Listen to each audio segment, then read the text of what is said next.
sada dosta agresive, ajmo malo chill. Zapalio sam gens i tek sada slijedi skill. Dnevno imam 300 poziva, mobitel mi šteka, jer imam više droge nego gradska apoteka. Da li tebi je bicikl? Kupila mama il ko meni kombinacija od 150 grama. Šetam solo se kroz drgra, iz boce pijem džeki, opet neko je na zgradu. Napisao si seki pa zarolo sam si zolju. Nebeskoga skanka i sad mogu skočit više nego Krakata Blanka, ali trenutno je suša.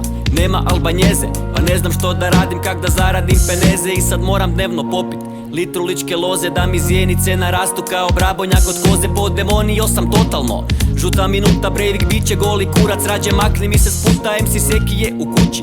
Dobar dan policija, u ruci kalašnjikov, u torbi je municija i posao sam grmalje. 2 hrpe smeđeg dreka, ponesi tebe štek, fina večera vas čeka. Stvarno ne da mi se pisat refren za ova sranja, jer proživio sam više neka i pol ekipe sanja. Snimam stalno nove spotove, a stvarno nemam para. Situacija je grozna, al se tako ime stvara. Zato brijem svoju briju, nabrijan oko nikad. I da nisam frende kršćan, sad napravio bi džihad. Non stop roka masne rime, razmišljam gro o tome. Lajne tvrđe nego Santa pa i Titanic potone. Oči su mi stalno crvene, od razno raznih sranja. Dosta ode mi na pluća, zato zarada je manja. Inspiracija me šora, uz masu kreative. Kad napurnjam se ko pička, uzmem papir, pišem rime. Kad sam sretan rokam rime, kad sam bijesan tučem rime. Kad sam ljut ja trgam rime, 024 pišem rime. I kad ne znam kaj da radim, izrazim se kroz rime. Jer u glavi imam borbe pa se lakše borim s time. Svaka rima koju bacim strga pola grada. Konkurencija je slaba, poslije mene svako pada. Novi MC sam u igri, al brzo ću do vrha. Ovo radim sve iz gušta, jer od repa nema kruha. Zato solo sam u igri, nisam gangsta rap debil. Opet školovo sam bit, jer za ovo imam skill. Zato brijem da se vidimo